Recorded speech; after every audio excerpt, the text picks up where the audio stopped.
boa tarde, boa noite. Estou devendo essa geopolítica há muito tempo, né? Estou devendo porque sérios problemas. Ontem tive problema para botar o vídeo no ar. A gente não tem uma estrutura profissional, né? Somos nós e nós mesmos. Temos as nossas atividades do dia a dia. A gente não se dedica profissionalmente a isso. Seria até muito interessante, né, que a gente tivesse tempo para isso. Mas eu e minha equipe, a gente se desdobra aqui.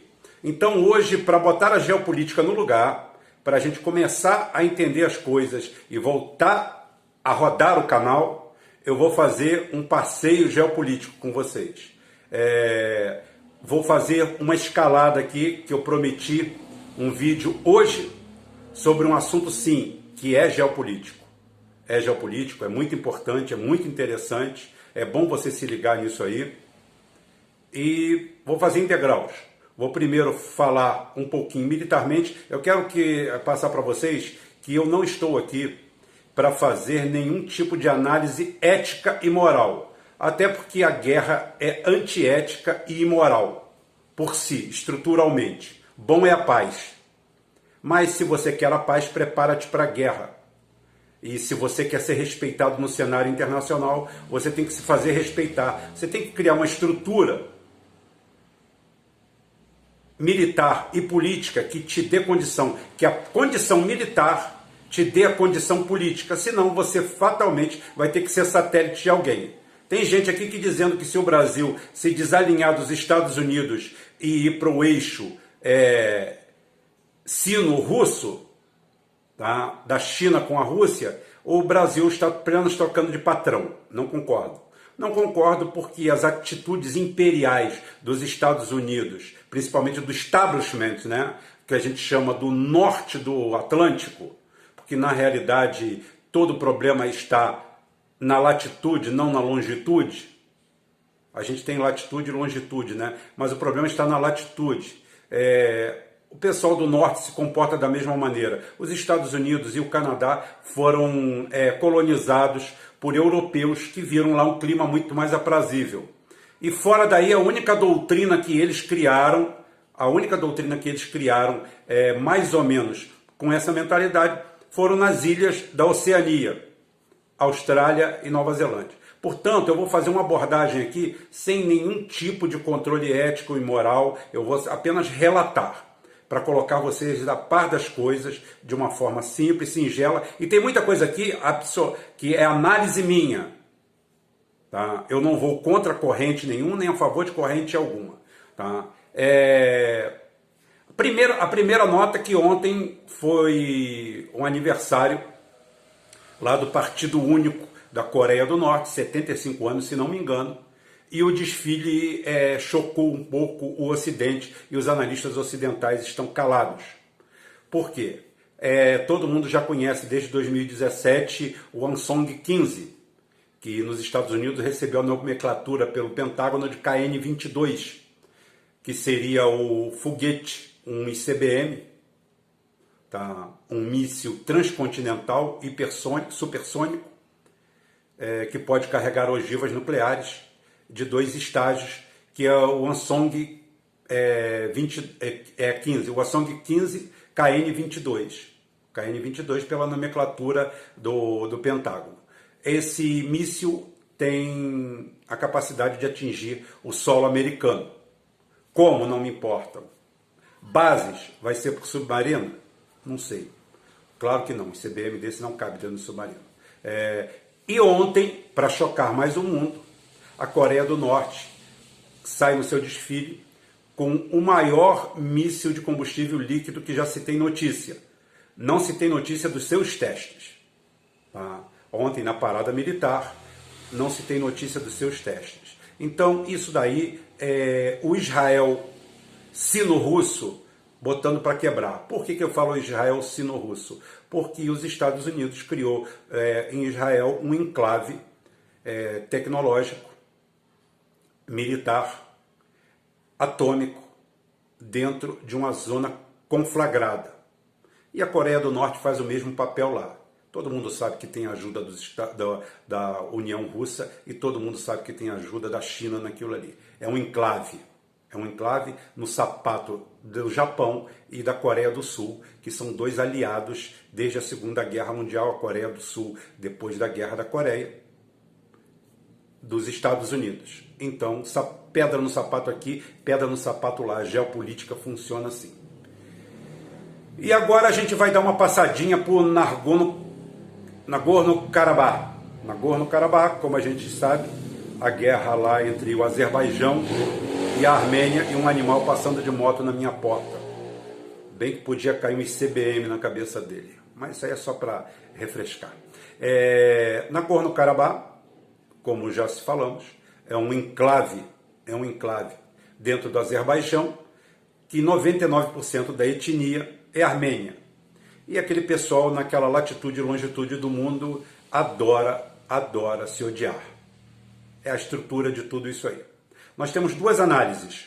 Uma análise política e outra análise armamentista. Como esse é um canal geopolítico e armamentista, eu vou fazer as duas. Vou fazer primeiro, por isso que vocês estão vendo o Armata T-14 aqui atrás. Esse aqui é o Armata T-14, considerado o único tanque efetivamente de terceira geração. Você vê que ele não tem sistema reativo. Sistema reativo são aqueles monte de tijolinho pendurado em volta. Você vê que o Armata ele não tem isso. Por quê? Porque ele foi fabricado exatamente com um sistema passivo. O sistema passivo está dentro dele. O sistema de contramedidas está dentro dele. Mas isso eu vou desenvolver aqui agora. Primeiro, Nagorno-Karabakh. Qual é a minha posição? A minha posição é de guerra híbrida. Rubem, você é louco? Sou. Sou louco nas minhas apostas. Erdogan não está fazendo esse salseiro sozinho. E nem todo mundo é santo no mundo, nem meu ídolo Putin. Ele é meu ídolo exatamente por causa disso, por ser anticíclico. Para quem não sabe, a Armênia, royalties para Zé Carlos, royalties para você, tá? Tá aqui. Desenvolveu esse pensamento lógico comigo, colocou subsídio para isso. Para quem não sabe, a Armênia andou fazendo cirandinha. A Armênia andou fazendo cirandinha, esfregando a bunda para o Ocidente, para os Estados Unidos. Tá? Andou fazendo esse trabalho, andou fazendo isso há alguns anos atrás. E começou a criar uma situação incômoda. Aquela situação de cerco da OTAN ao Império Russo, ao novo Império Russo. Atrapalhando talvez até a Rota da Seda. Eis que Erdogan chancela o Azerbaijão. Já te falei que não tem ética nem moral aqui, porque não existe ela na guerra. E o ódio étnico ali é saltitante, salta aos olhos. Então, cabe a você uma análise fria como eu estou fazendo. Erdogan já sabe que a OTAN não vai permitir que a Turquia se torne um sultanato, atenção, se torne uma superpotência na região, porque os Estados Unidos não aceitam superpotência. Tanto é que tentou um golpe contra Erdogan, como deram no Brasil. Não é o golpe no Brasil. Aqui houve uma mudança de um caminho que a gente já trilhava desde 89, que eu já acessei isso, já falei disso no canal principal e nesse canal aqui, tão principal quanto o outro mas estou falando aqui outra vez. Em 89 nós disputamos com a China, saímos de um PIB igual, hoje nós não somos nada e a China é a potência que é e domina o mundo. Na relação PIB nominal, dívida pública e dominação de dívida de outros países, a China hoje é a grande nação do universo, queira você ou não, que seja você doleiro ou não tem nada a ver com isso. E armamentisticamente a Rússia deu um salto tecnológico, voltou para o caminho da antiga União Soviética e deu o salseiro que deu. Por isso que tem esse Armata aqui atrás, a gente vai falar exatamente sobre ele daqui a pouquinho. Tá? Então é o seguinte, existe o conflito étnico? Existe o genocídio armênio pelo Império Otomano em 1915, 24 de abril de 1915, é detonado esse processo, vai até 17, mas na realidade vai até 22, custou a vida de mais de 1 milhão de armênios. Olha que hoje deve ter mais armênio fora da Armênia do que na Armênia, porque a Armênia é do tamanho de Alagoas, e tem uma população de 3 milhões de habitantes. Mas naquela época calcula-se que mais de 1 milhão de armênios perderam a vida, foram chacinados, assassinados. Começou com a captura de 250 intelectuais, pessoas de destaque, né? E isso daí deu no que deu, o genocídio, o Holocausto Armênio, que é um dos maiores da nossa história. É um dos maiores da nossa história, já abordei aqui a outra vez, e ótimo, isso daí é uma explicação da guerra étnica entre eles. E o enclave lá, naquela região, uma situação mal resolvida. Eles tiveram em guerra de 98 a 2004, tiveram uma escaramuça de 4 dias em 2006 e andavam trocando foguete para cá, foguete para lá de vez em quando, e agora tudo derreteu. Só que tudo isso aí, para mim, tem uma cumplicidade, entre aspas, de Putin e Erdogan. Não é possível que o Putin seja tão frouxo com o Erdogan, ainda lhe vendendo o sistema S-400 e negociando os Su-57 com ele. Está na cara que não.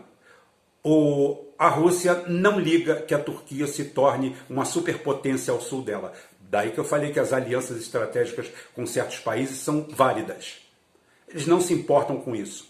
Não ataca. O Império Russo sempre foi um urso latente. Um urso é perigoso, mas não ataca ninguém, está lá na toca dele. Então é o seguinte, para eles não tem problema que tenha uma superpotência ali embaixo. E ele vai ajudar isso. Inclusive, há papo de transferência de tecnologia. E muita dessa guerra são escaramuças que estão acontecendo. Morrem civis? Sim. Civis sempre morreram nessa região. Em qualquer região do mundo de conflito. É triste, é lamentável? É, mas eu não estou aqui para falar sobre isso. Eu estou aqui para falar da estrutura, da situação em si. Agora entra um armistício, dizem que foi quebrado o cessar-fogo, faz parte, o Putin vai elevar a voz, a comunidade europeia, aquela guerra não interessa a ninguém, tá levantando a voz, vai voltar todo mundo para sua casinha, só que simplesmente, mais uma vez, a OTAN, como ela é, não como ela está com o Erdogan, não mete o pé por ali. E a Armênia baixa a bola e vai para o lugar dela. E o Azerbaijão está tudo certo. Inclusive é uma guerra praticamente toda feita com armamento russo e soviético. Pouca coisa de fora. E aqui entra o que eu falei da parte técnica da guerra em si. A parte suja da guerra. O que essa guerra está mostrando para a gente? Essa guerra está mostrando para a gente, para quem não sabe, os aviões começaram a ser empregados como arma de guerra na Primeira Guerra Mundial. No começo como reconhecimento, depois como bombardeiro, o cara jogava bomba com a mão, é sério, jogava bomba com a mão, atirava de revólver, jogava pedra nos outros, tudo. Não tinha paraquedas no começo, depois paraquedas era considerado covardia. Você imagina, você usar um paraquedas é covardia. Tá? Para você ver que existia uma honra, cavalheirismo por trás disso tudo, Barão Vermelho, tem uma história muito longa e totalmente romântica e trágica, porque eles tinham uma vida de reis, de príncipe, comparado com quem estava numa trincheira, mas a média de vida de um piloto no fronte em 1916, 17, era de 17 dias. Era quanto durava em média. Poucos conseguiram atravessar a guerra. Era uma loucura, porque na realidade o avião era uma máquina de morte. E hoje, dentro do confronto lá de Nagorno-Karabakh, entre Azerbaijão e Armênia, ficou provado que o pior lugar para se estar dentro de uma batalha é dentro de um tanque. Por quê? Porque simplesmente os tanques de segunda geração, que são todos os tanques que tem aí, inclusive T-90, T-72 modificados, o Abrams, o Leopard, todos esses tanques estão defasados. Com um tipo de armamento, primeiro que um tanque ele tem uma assinatura imensa. A assinatura é tudo aquilo que aparece no radar, é tudo aquilo que aparece no sistema de detecção do seu inimigo. Tudo que aparece no sistema de detecção do seu inimigo, aquilo ali é uma assinatura. A assinatura de um tanque é uma estupidez. Ele tem uma turbina, um motor diesel, ele consegue ser achado até por um míssil cego, por um foguete reto.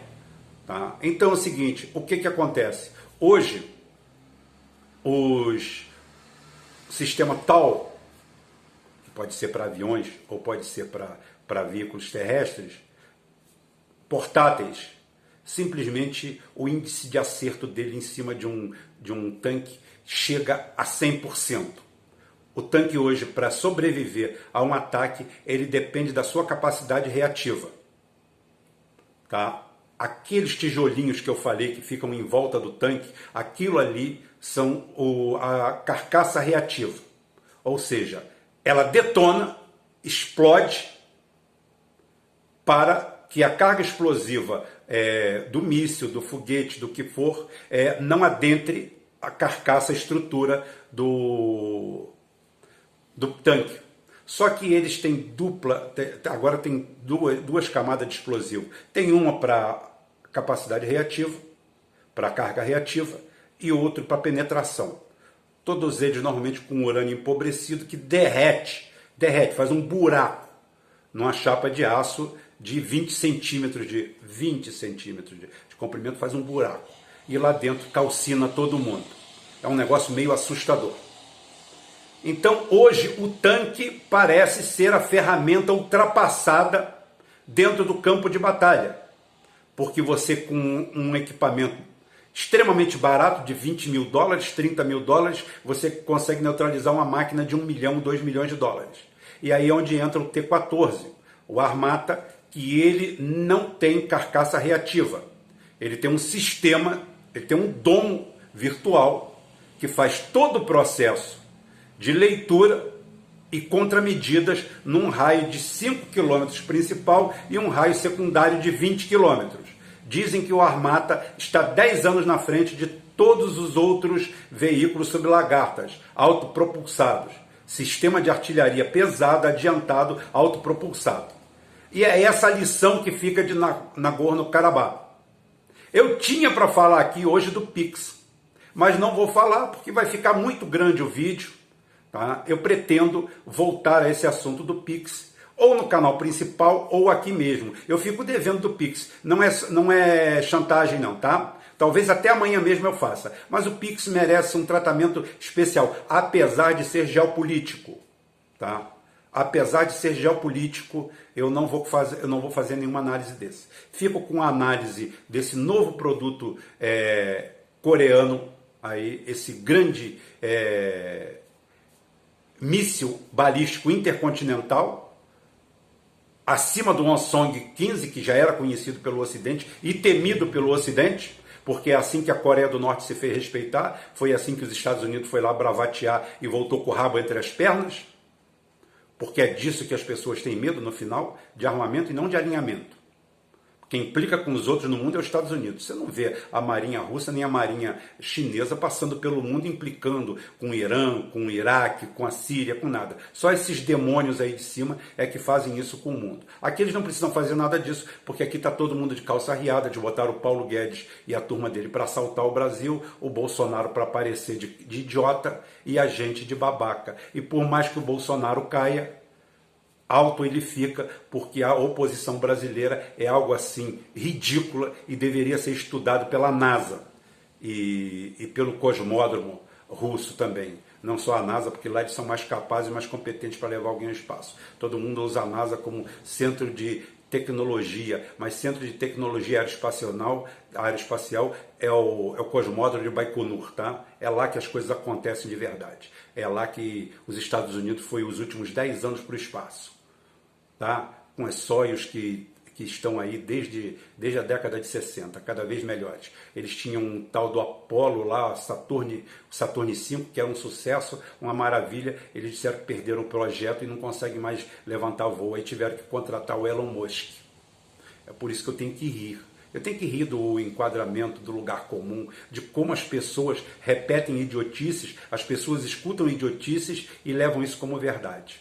Eu vou parando por aqui com o nosso T-14 Armata aqui atrás, o único tanque de terceira geração do planeta, o único tanque que tem sistema de defesa sem necessitar de cargas reativas e que hoje poderia ser o único que sobrevivesse mais num cenário de guerra. Os outros efetivamente estão fadados a serem os aviões da Primeira Guerra Mundial. Matar suas tripulações em 15 dias. Hoje o pior lugar que tem é estar dentro de um micro-ondas desse, porque vocês não sabem o que acontece. Os corpos são vaporizados. Vocês entrem no Google aí, vejam um carro de combate desse atingido e vocês vejam que por onde tem saída, sai uma labareda de fogo com 20 metros de altura. Você imagina quem está ali dentro, o que aconteceu, né? É assim que é a verdade, é assim que é a guerra. Como eu falei, não tem ética nem moral. Tem análise para vocês verem como é importante a gente manter a paz. A paz está acima de tudo. Só que, lamentavelmente, o ser humano só encontra argumento de sobra para a paz quando você mostra os dentes e mostra que você também é capaz disso. Vamos ficando por aqui hoje e vamos tirando o atraso, tá bom? Até segunda-feira, se Deus quiser, ou amanhã falando do Pix. Mas de qualquer jeito eu vou falar do Pix. Segunda-feira é o canal principal, 9 horas da noite, Jornal Puro Sangue, www.jornalpurosangue.com. É o nosso espaço lá na Rússia, porque aqui, se bobear, eles tiram a gente do ar. Mas nós vamos ficando por aqui. Até segunda-feira, se Deus quiser.